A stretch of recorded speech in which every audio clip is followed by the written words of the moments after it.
oLe has no tactics. oLe is a PE teacher. oLe gonna freestyle. That is all I've heard from Man United haters and Man United fans. That's all I've heard. People that have got nothing but criticism to dash at the manager, the players, and undeserved, and very, very reactionary. This is the morning after, the night before, or the afternoon after the night before. It was a very, very good day, a very good performance. Ole Gunnar Solskjaer, tactical masterclass.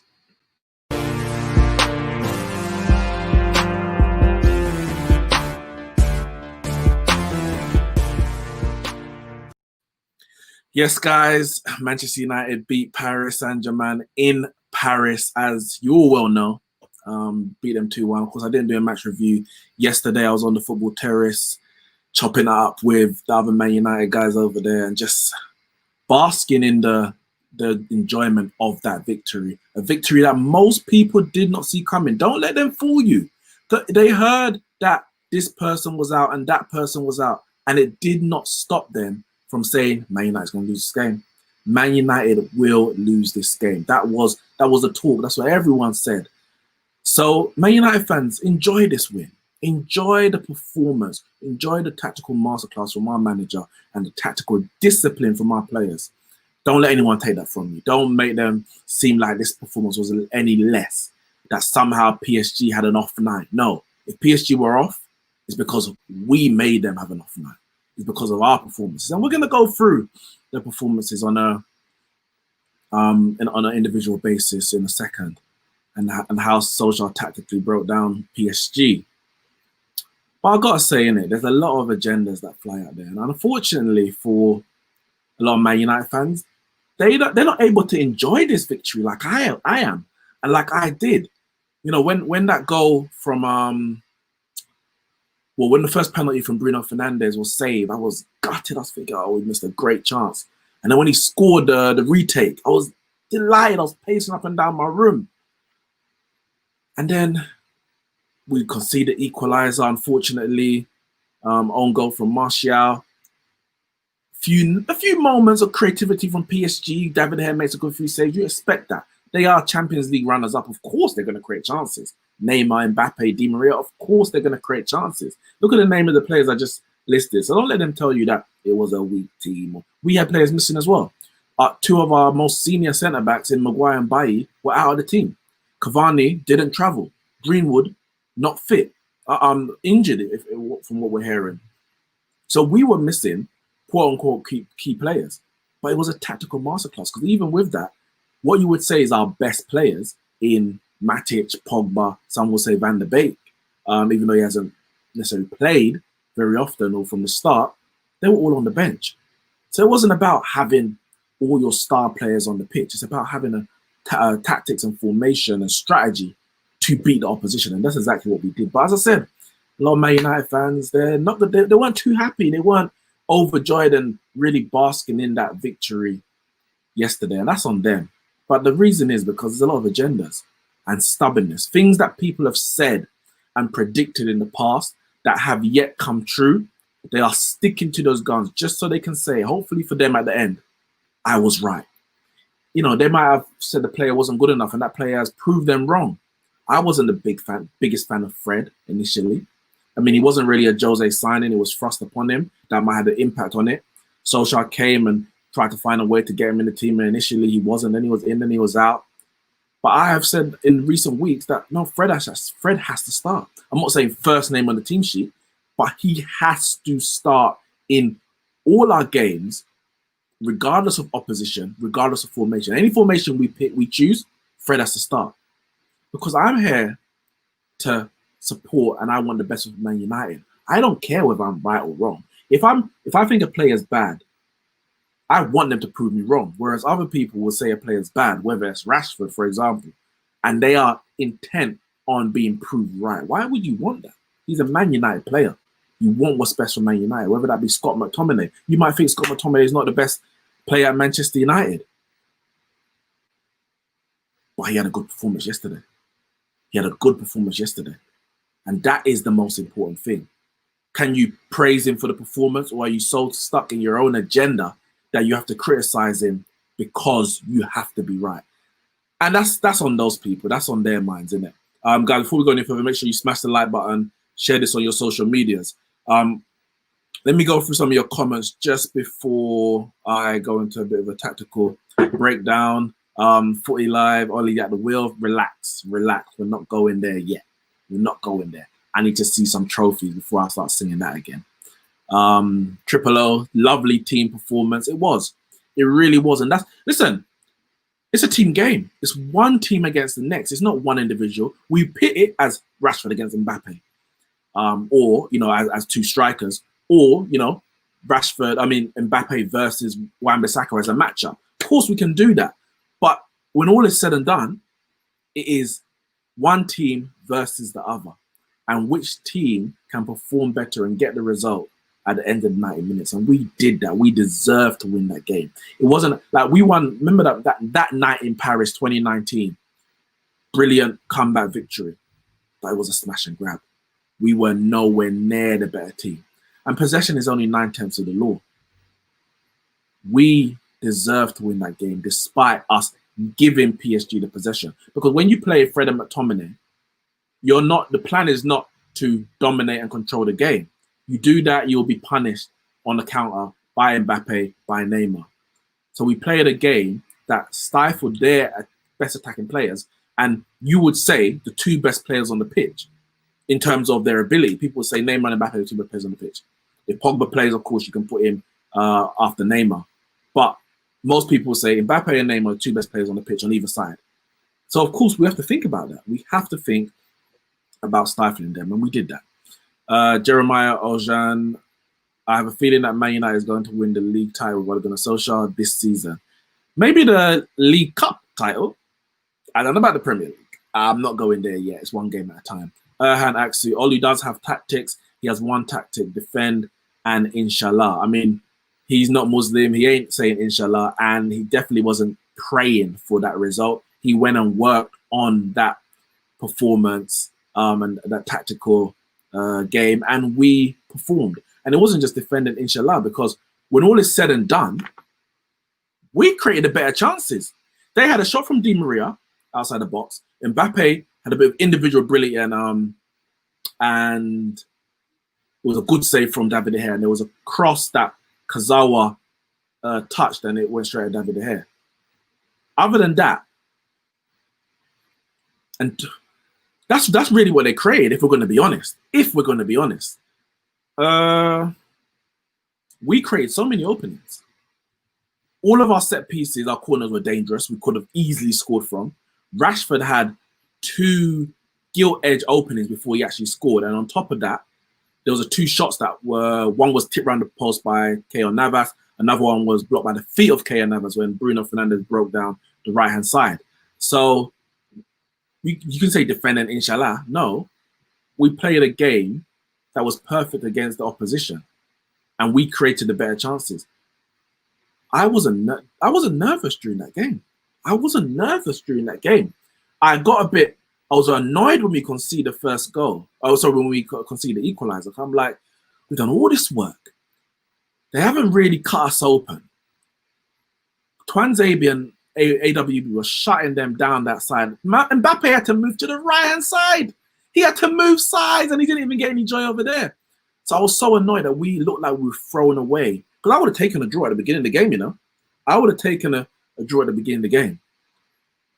But by the time Pogba came on, I was like, we got to win this.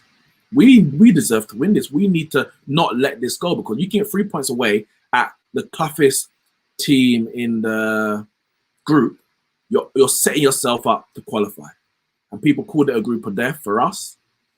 And we're in a great position right now. Lau, come on, Kevin. Oh, don't fall for the narrative. We're 4 games into the new season. That's what is being said. Wow. Kevin is a Chelsea fan. So yeah, he's not really going to give much praise to Ole Gunnar Solskjaer. I don't expect it, and I don't mind. Keep in mind that PSG's midfield are worse than Aston Villa's. Blah. Yeah, you say that, but nobody rates McTominay and nobody rates Fred. So even if their midfield was worse than this or worse than that, you don't rate our midfield anyway. You don't rate Rashford. You don't rate Shaw. You don't rate Lindelof. So it doesn't matter. We had the worst players. So whatever you want to say, it's a bit null and void when it comes to that. Yes, it's all mad. AWB was immense, and we're going to get on to talking about the individual players in a second. PSG missed Thiago Silva. I mean, maybe they do. Maybe they do. I mean, when it comes to heading the ball's aerial ability, we were dominating them from corners. I said we could have easily scored from corners. We really should have scored a couple. 2-1 flattered them, if we're going to be honest. 2-1 flattered them. Kevin K. Footballers always perform 10 times better straight after a relationship scandal. Aaron Wan-Bissaka. Listen, we're calling Aaron Wan-Bissaka. That's the name he has adopted now.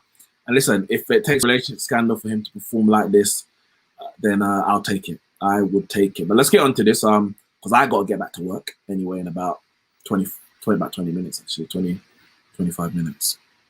Let's say 25 minutes. So yeah, just give us another 25 minutes and we'll get on to this. Tactics.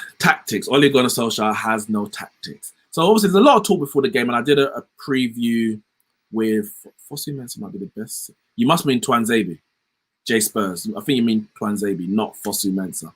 But yeah. Now there was talk about before the game whether or not what formation Solskjaer was going to go with, and I first said a 4-2-3-1, and then I heard obviously that Maguire was out and Bailly was out. So I was like, well, we can't do a 4-2-3-1 because that would be unfair on Tuanzebe, who hasn't played a game in 10 months, I think it is, maybe even more, 307 days, yeah, about 10 months. And that's a good one, Kevin K. I like that one. Yes, let's keep it fun. Not to get all, abusive and angry and, a little bit of fun. But yeah, I was like, to put him in a 2, on the back of Lindelof's poor performances this year as well, I think that would have been a bit too much. And then you're coming up against Di Maria, Mbappe, and Neymar. So when I heard that Maguire and Bailly were both out, I think a back 3 was the only thing, even though that may have been Solskjaer's plan from the outset. But he went with a back 3/back 5. Of course, when we're defending, you have Wan-Bissaka back and Telles as well. But Telles was getting forward. Wan-Bissaka was getting forward as well. But Telles down that left-hand side was bombing on. And the way they do the formation on this website that I use is a bit false in the sense that Fred and McTominay were a bit deeper. They were kind of in line with the wing-backs. They were defensive midfielders. And it was really up to Fernandes, Martial, Rashford, and Telles when he supported them to create our chances. But yeah, tactically, they had Mbappe, Di Maria, and Neymar as their front 3, so to speak. Neymar was just drifting in a lot, and Mbappe was drifting out wide. But McTominay and Fred shielded that defense unbelievably. And now we're hearing after that McTominay was actually half blind in the first half because I think it was when he got into a little tangle with Neymar, his contact fell out. That may excuse the yellow card that he got. Maybe he didn't see Neymar there when he slid in, but he got a yellow card midway through the first half, and I was thinking, damn, it's going to be a long night. It is going to be a long, long night because now Neymar's going to be running at you, and you can't challenge him. But he actually got better. McTominay got better after the yellow card. Maybe he had to be more disciplined. He had to think twice before he went in for a challenge and stand his man up a bit more. And I think, obviously, when you've got your back 3/back 5 and 2, it makes that defending a little bit more easy. There's less space for everyone to operate in, but you still have to do your job because those players, the individual quality of those players is brilliant. So McTominay, Fred, shielding that midfield. Fred was everywhere. And as I said, for me, McTominay got better as the game went on because at first his passes, trying to break the lines, were off target or misplaced. And he actually got better as the game went on. Fred as well. Fred started well and just carried it right through to end of the game, snapping at the heels, the likes of Herrera, just a Gay, and who was the other one in the midfield for PSG? It slips my mind, actually. We dominated that midfield, if we're going to be. And when I say Danilo, when I say dominated, I don't mean in terms of possession, but I mean we controlled them. Herrera and I know To be fair, the midfield is a bit functional in that sense. It's not where their creative spark comes from, but they weren't on top of us. We had them right where we wanted them. And the moment they got the ball to the creative players, closed them down. Luke Shaw as a left centre-back, I mean, that's his best position. Let's be honest. Tellez showed us what a left-back / left wing-back should be. Getting down there, looking for, as Jeremiah said, we finally have a proper left-back. Getting down the wing, looking for the forward passes and the crosses and the whip that he gets in. Mr. Whippy, the whip that he gets in from the left-hand side and from set pieces, that is something that Luke Shaw hasn't really offered us since his first season at Man United, before the injury. So left centre-back, he seems to perform very well because he's good defensively. He is good defensively. So yeah, he did well. Lindelof was pretty anonymous, which was good. He just did his job. Iceman, cool. Cleared what needed to be cleared. Passed what needed to be passed. Nobody really knew he was there. He didn't really get into any one-on-one tussles, getting spun, anything like that. They weren't putting in cross after cross, so that obviously helped because aerially he's not as good as a Maguire, for example, or even a Bailly to a lesser extent. But he just did his job. He just did his job. I guess he was the leader of the back three. He was the most senior centre back there, and you have to credit him for that. But Axel Tuanzebe. You see how man chased, ran a man down in my Air Forces, and now I got a crease in the middle. When man ran down Mbappe, I see Mbappe's on the, because we were playing a high line, I think after 1-0. I thought, for me, it was a bit too high. But when you got Axel, I guess you can do that. Mbappe's trying to hold his line so he doesn't run offside. And Neymar spins and puts it in. And you're thinking, damn, Mbappe's in. But he can't foul him because we're in the area. Tuanzebe just said, move, brother, move. Neymar's, Mbappe fell over. Neymar's complaining to the ref, got himself booked. And there's a couple times, I think there's another time where in the second half, Mbappe's running. Tuanzebe, boom, close him out. Run man down. Listen, we've been calling for a quick centre-back for too long. And Bailly's always injured. Bailly, listen, I'm down with Bailly. Bailly's third, fourth choice centre-back at Man United at best. Not in terms of ability, but if man can't play, then man is not available. That's as simple as. If man can't play, it is what it is. I'm not here to pamper for players. He's a professional footballer who can't keep himself fit. He's out for another 4 weeks. Tuanzebe needs to make this place his own. He's had his own injury issues. So I'm not getting too ahead of ourselves. We'll get just a few comments here about Mbappe. Who was Mbappe in this game? I don't know about Mbappe. Mbappe had one chance where he did fashion it for himself, where he twisted up Wan-Bissaka, come inside, and a brilliant save from David De Gea. But other than that, we shut man down. And I'm not even here to start cussing Mbappe or Neymar, because to a point, that might even take away our defensive performance, because we're going to see them against Leipzig, we're going to see them against Istanbul and other teams, and they're going to be on it.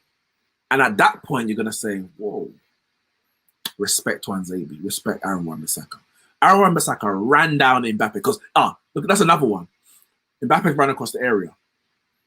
In many of opportunities or situations or matches, he's scoring that. Man runs right across the area. Wan-Bissaka did something very similar against, what's it called?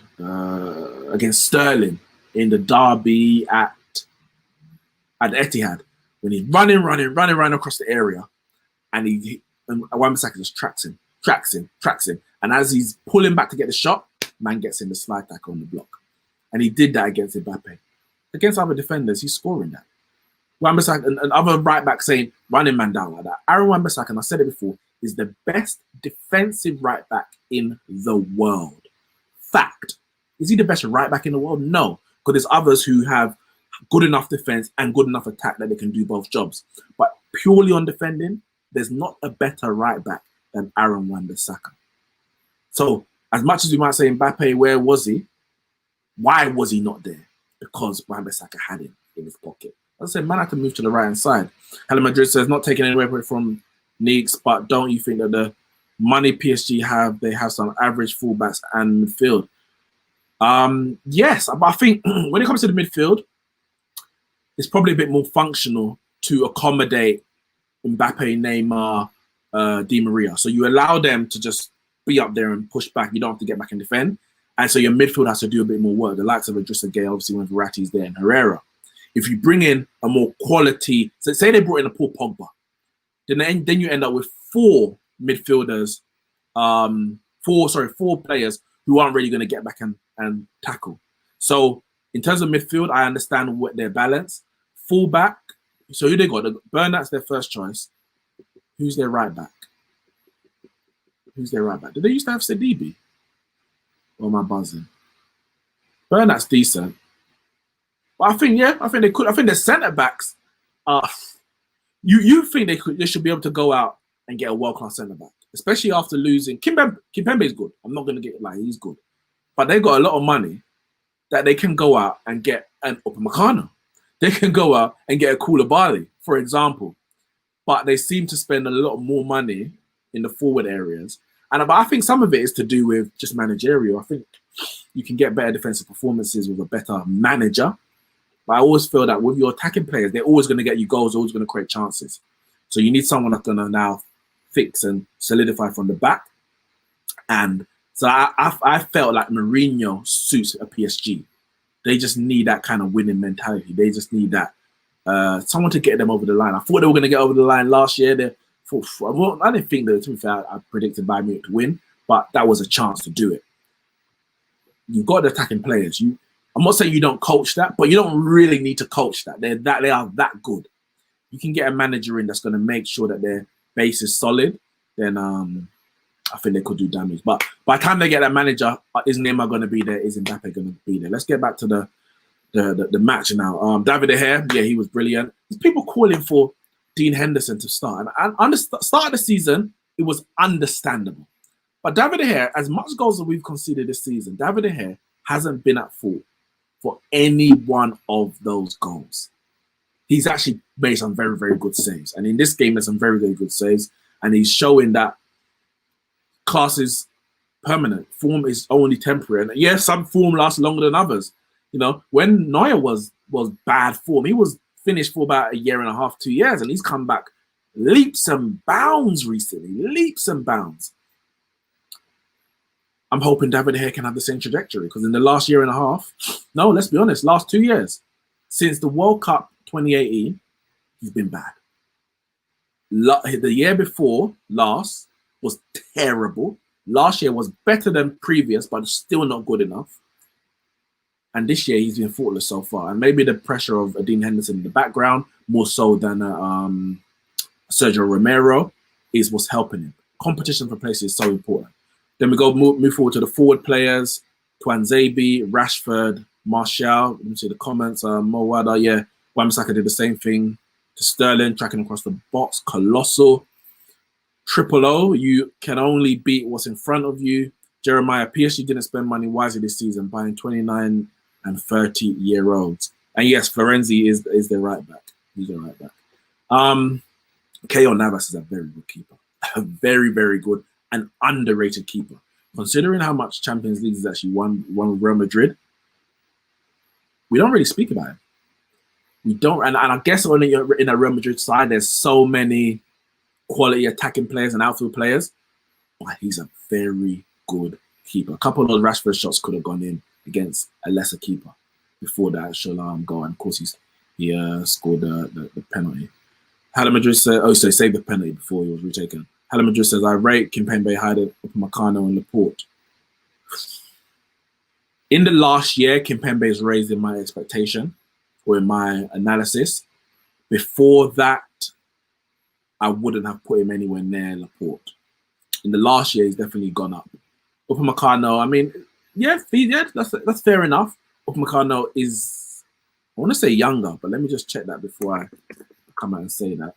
Kimpembe is 25, so he's not even in his prime yet. And Upamecano is 21, yeah, 4 years younger. So right now, Kimpembe may be better, but I think Upamecano, he could be world class. And I don't think Kimpembe is world class. I'm not sure Kimpembe will be world class. He could be, but Upamecano could be world class. But going back to the team, yeah.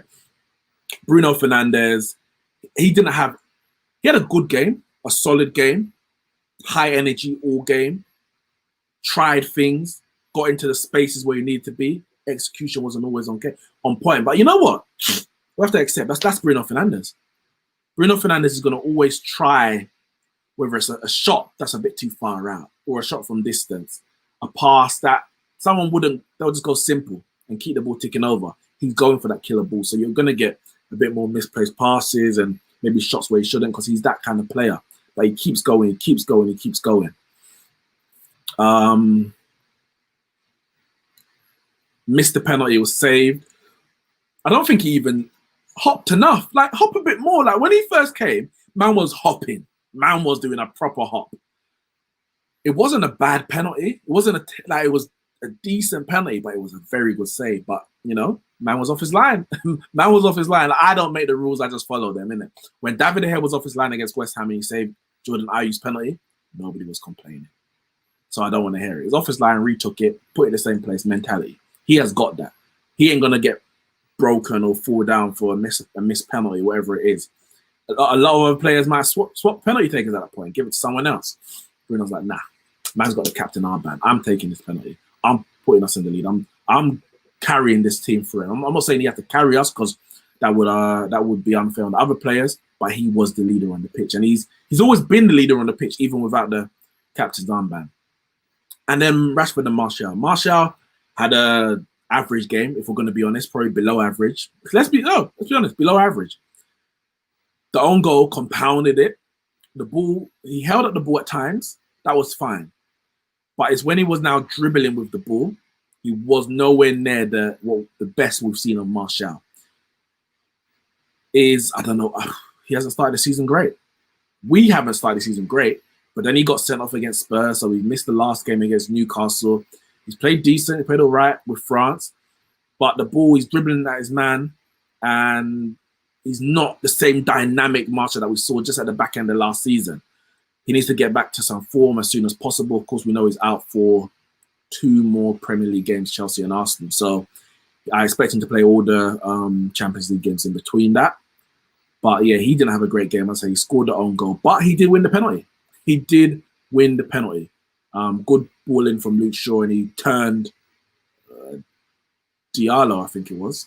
That's the guy's name, Diallo, and won the penalty. So he still impacted the game, regardless of his average performance. And then Marcus Rashford. Marcus MBE MVP. Marcus Rashford. I mean, what can you say about this guy?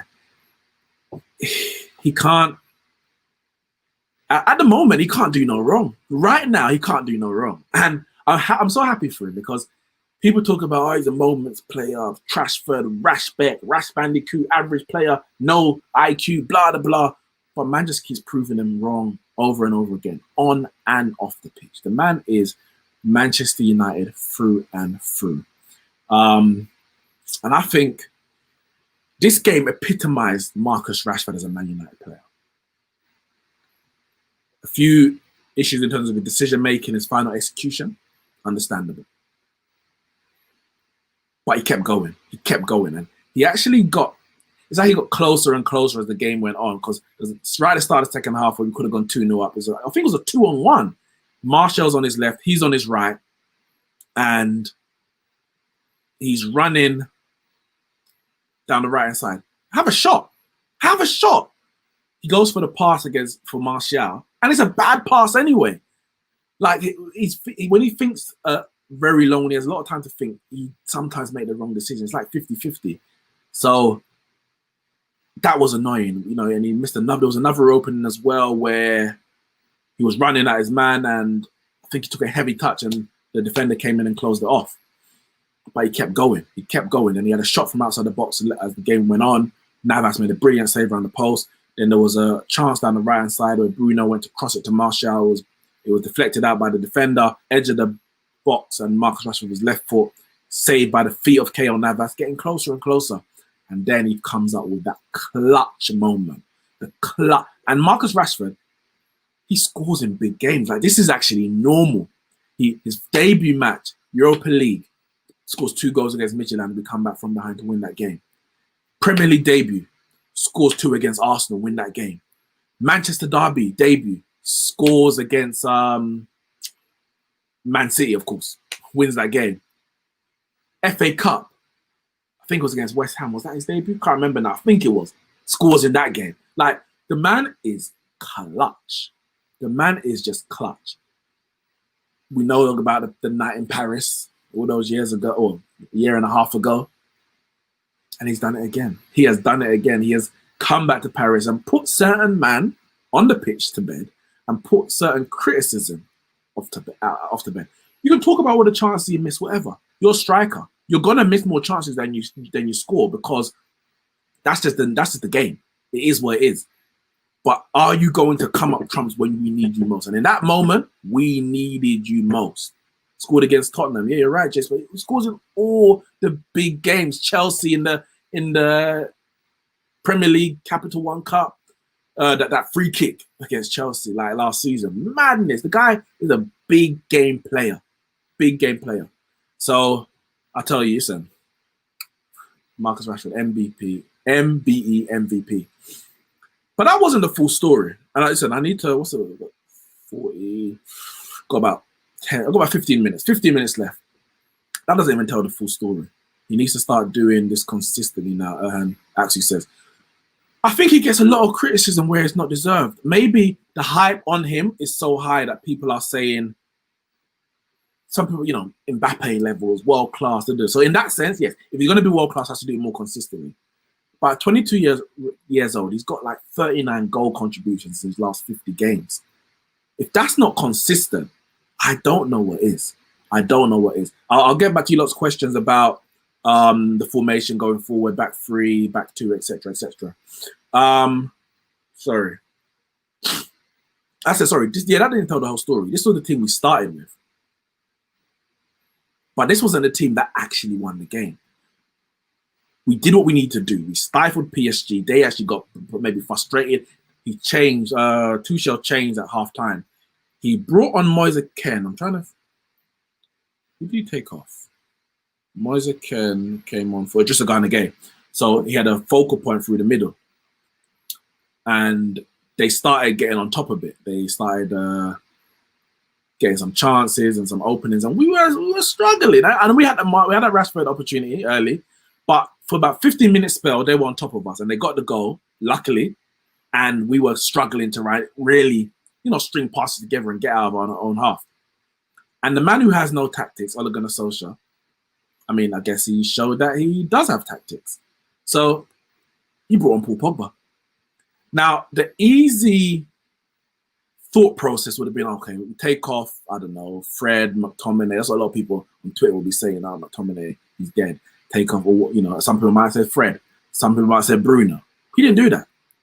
He took off the left wing back in Telles, went to a back four, and brought on Paul Pogba. Because at that moment, the game was there for us to win. PSG were out of ideas. If we're going to be honest, they had tried everything and we had batted it to the side. Boy, move from here, move. And they were done. They were like, they didn't know what to do. And Solskjaer took that moment to seize the game. It was a planned substitution from him, of course, if the game was going in the right way. And because the game was so balanced, at that point, anyone could have won it, I felt. But it was there for us to win. And he brought on Paul Pogba into that advanced midfield position on the left, which we know he's done so well for Juve in the past, and a position he likes to operate in. And even then, he wasn't even his best. If we're going to be honest, there was a time the ball kind of just got away from him. He had to kind of bring it back under control, or he dwelled on it a bit too much. I don't think he's still 100% sharp. But Pogba's so good that even if he's at 75, 80%, he's still head and shoulders above everybody else. The man came on and made more chances in the 25 minutes he was on the pitch than anyone else in the match. That includes Neymar, that includes Mbappe, that includes Di Maria, Bruno Fernandes, etc., etc. He created more chances in that time, including getting assists for Marcus Rashford. As Hala Madrid said, Pogba shift back the momentum. He shifted the momentum of the game right back to Man United at a moment when it could have got away from us. And that was a tactical nous of Solskjaer that he's been criticised for, rightly so at times, wrongly so other times, about his in-game management, watching the game and having an eye say, what can I do to affect this game? and he brought on Paul Pogba off the bench. What teams out there can afford to have a Paul Pogba on the bench? If you see a Paul Pogba on the bench coming off, you're worried because you're like, we can't even beat McTominay and Fred. How the hell are we going to beat Paul Pogba now? And that's what he done. He did the same thing against Newcastle. It was more Van der Beek. Started lockdown. After lockdown, he came off the bench and changed the game against Spurs. He has the ability to do that, and he has the presence to go and win a game for us. And Pogba isn't a part of the Man United squad. It's not Paul Pogba and then Man United. He's a part of the squad. So we use him in a way that benefits the squad, not to just benefit Paul Pogba.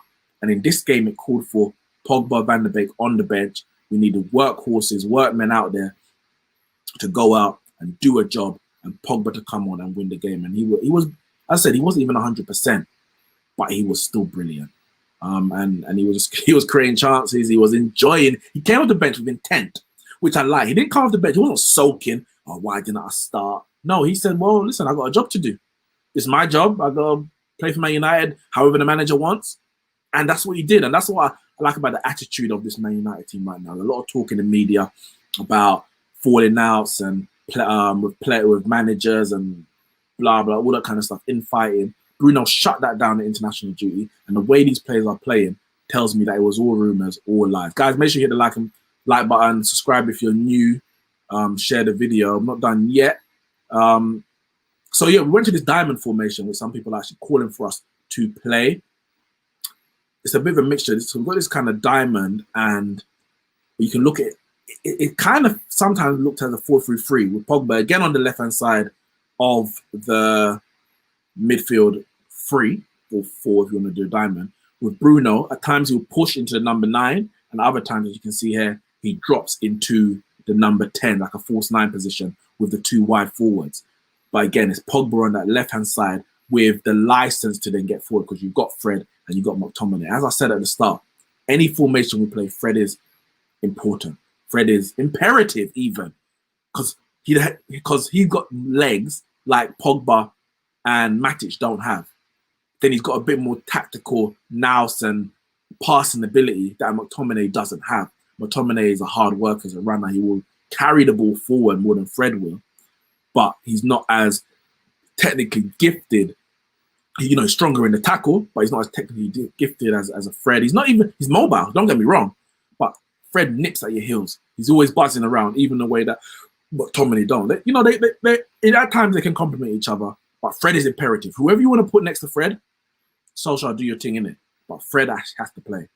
Fred is like Kante light. Kante light.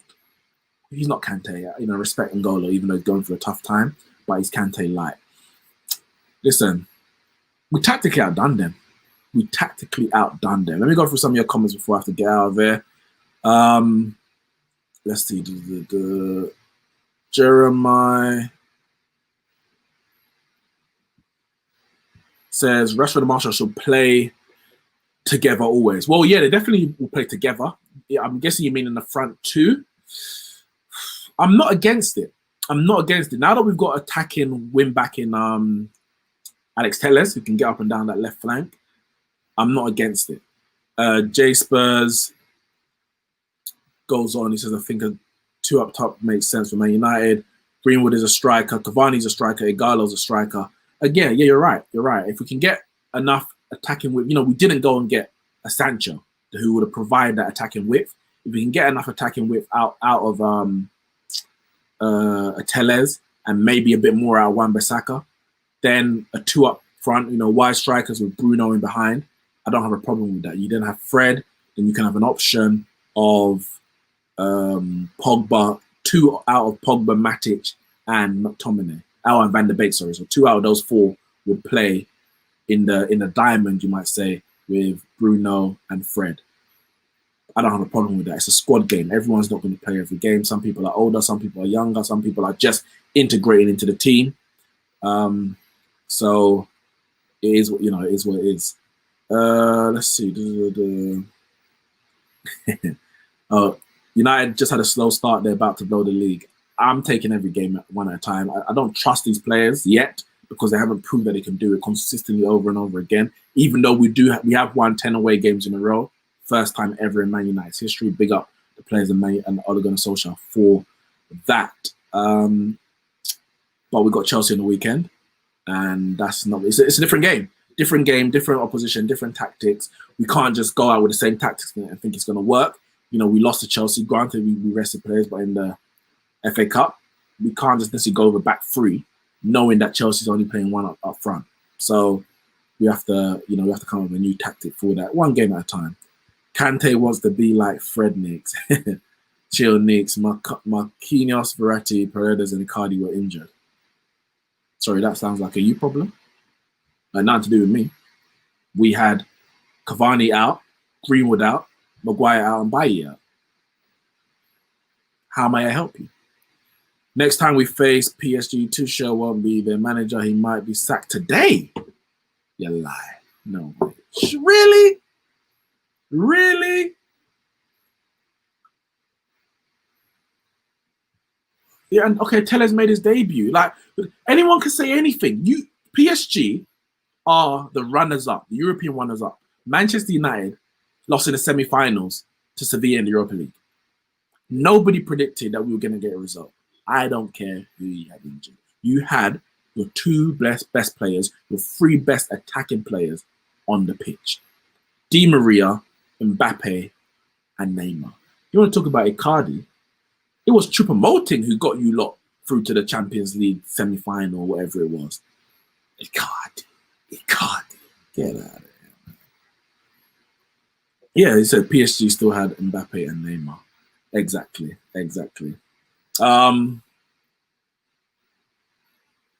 Icardi's contract was cancelled. Nah, man. I'm sure Icardi's still there. I don't know about that. I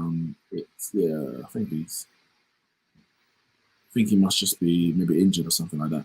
But yeah, guys, listen, I got a head out of here. That was my my tactical take on what Solskjaer did right. As I said, we got Chelsea on the weekend, a different game, different players, different tactics. We'll see what he does.